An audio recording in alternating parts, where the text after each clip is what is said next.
Nah, sebagai gubernur DKI selama 2 periode, apa kira-kira warisan untuk DKI? Yang pertama gini ya, saya menutup tempat prostitusi Kramatungga. Ya. Keramtung gitu. Ya, Kramatungga itu adalah prostitusi terbesar di Asia. Di Asia, Jadi Pak?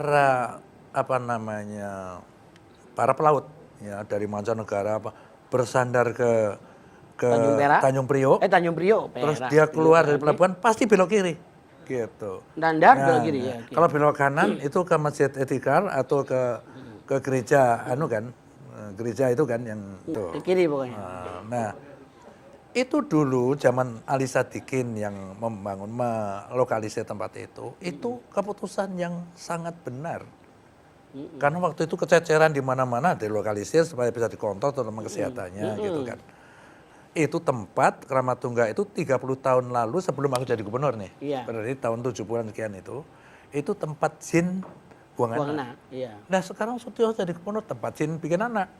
Oh. Gitu kan. Buang anak bikin anak. Iya. Jadi tempat itu menjadi rame ya, terus dipepet sama penduduk sudah merapat ke sana Udah merapat karena kayak gitu kan iya, kehidupan. Iya. Makanan, minuman. Nah, saya memerlukan waktu 1 tahun untuk itu. Saya selalu melakukan pendekatan ini ya gitu kan. Orang menjadi kayak gitu itu kan karena terpaksa. Gitu kan. Nah, oleh karena itu yang pertama saya cuci otaknya gitu ya, lewat tentunya ada ulama lah. Langganan saya dulu itu adalah Ustadz sejuta umat itu, Zainuddin MZ. Itu langganan saya. Oh, oke. Terus setelah itu aku setelah terus saya udah kira-kira setahun ya udah dianukan pengertiannya kan, saya sebar pamflet di tempat ini kalau saya tutup Anda mau kerja apa. Sudah tanda-tanda tinggal nyonteng, nyalon, jahit, catering gitu, tetap parkir gitu. Jadi saya kumpulkan ya yang nyalon-nyalon gini, aku kumpulkan, saya kursuskan. Jadi DKI yang bayar, kursus sampai dia ngerti punya keterampilan itu, yang jahit kita kursuskan, yang catering juga gitu kita kursuskan kan. Apalagi warisan yang lain Pak Yos? Nah, transportasi massal. Transjakarta kan ya? 2003 itu sudah mencanangkan namanya PTM, Pola Transportasi Makro Ibu Kota. Ada 4 moda ini yang ngarang bukan Sutioso tetapi para pakar yang terkumpulkan dengan konsultan asing dari Bogota. Kenapa Bogota? Karena Bogota, Ibu Kota Kolombia itu dulu kayak Jakarta. Jadi tertib, makanya saya tiru. Konsultannya saya bawa ke sini karena kita ada hubungan sister city. Tak kumpulin tim ini, coba lu periksa, ceritakan kepada saya kenapa Jakarta macet. Kan itu lalu seperti biasa kayak di dalam manajemen tentara kan lalu kita memberikan petunjuk perencanaan. Oke, kalau gitu gelar transportasi yang basicnya kendaraan massal. Modanya apa? Profesor yang lebih tahu kan gitu. Tetapi dia harus moda apapun harus terintegrasi ya, termasuk mengakses tetangga kita. Kenapa perlu mengakses Tangerang, Bogor, Depok, Bekasi? Karena begitu banyak mereka masuk Jakarta, tempat tinggalnya di sana, membawa mobil masing-masing, banyak sekali jumlahnya. Ini ya menyumbang kemacetan juga. Rencana besar ya, dan yakin menyelesaikan masalah, dan tidak berani kita mulai karena takut risiko. Sampai Hari Raya Kuda ya juga nggak akan jadi. Tetapi sekali lagi harus saya mulai mana? Maka aku tanya sama Profesor, Prof, rencana besar ini mana yang bisa saya mulai dulu gitu. Yang tidak menggunakan busway Pak.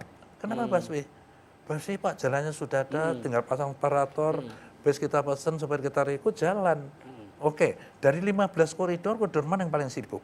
Koridor 1 Pak, Blok M Kota. Maka itulah cikal bakalnya. Nah kemudian nyusul tadinya kan monorail, tetapi perkembangannya begitu rupa ya. Sudah dicanangkan sama Presiden Megawati monorail ini di di Senayan kan, terus dibatalkan karena banyak masalah lah ya, canangkan lagi 2012 di groundbreaking di Kuningan gitu kan. Tetapi begitu gubernurnya Ahok sama Jarot ganti lagi, monorail ditinggalkan lalu ganti MRT sekarang ini. Tapi yang juga menarik, ini Bang Yos pernah juga menjadi kepala Badan Intelijen Negara atau kepala BIN, walaupun tidak 1 tahun. Tidak lama ya, 1 tahun ya, kurang lama lah Pak itu ya, 1 tahun ya. Ya alhamdulillah. Alhamdulillah lah, inilah hebatnya nih, syukuran terus, alhamdulillah. Ya harus kita Jadi syukuri. tapi dalam 1 tahun pun sudah melakukan banyak hal, diantaranya adalah menangkap Lagi. 2 orang koruptor Pak ya, yang salah satunya koruptor BLBI Pak Samadikun Hartono itu ya, Dengan Arif Prabowo. dan juga Arif Prabowo ya, ya ada 2 itu, Samadikun dan Arif Prabowo, tapi ya itu kok sampai nggak Jadi tuntas gitu loh Pak, jadi jabatannya BIN itu loh, heran aku.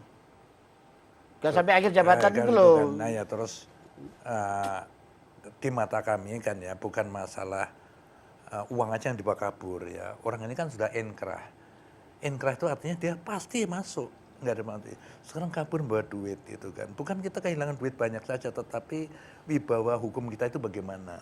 Karena itu harus kita cari gitu kan. Alhamdulillah Samadikun sudah lari 14 tahun bisa kita tangkap Tarik, ya. di Sangange, Arif Prabowo dan mereka harusnya terima kasih dengan saya. Dengan pulang kan sudah nggak ada beban Iya, kan. udah Dia clear ya. selesaikan sekarang dia dari Sukamiskin Samadikun udah keluar, udah jadi kumpul dengan keluarga lagi. Oh, udah Coba bebas ya kalau Samadikun nggak ya. saya dan saya kan perlakukan baik.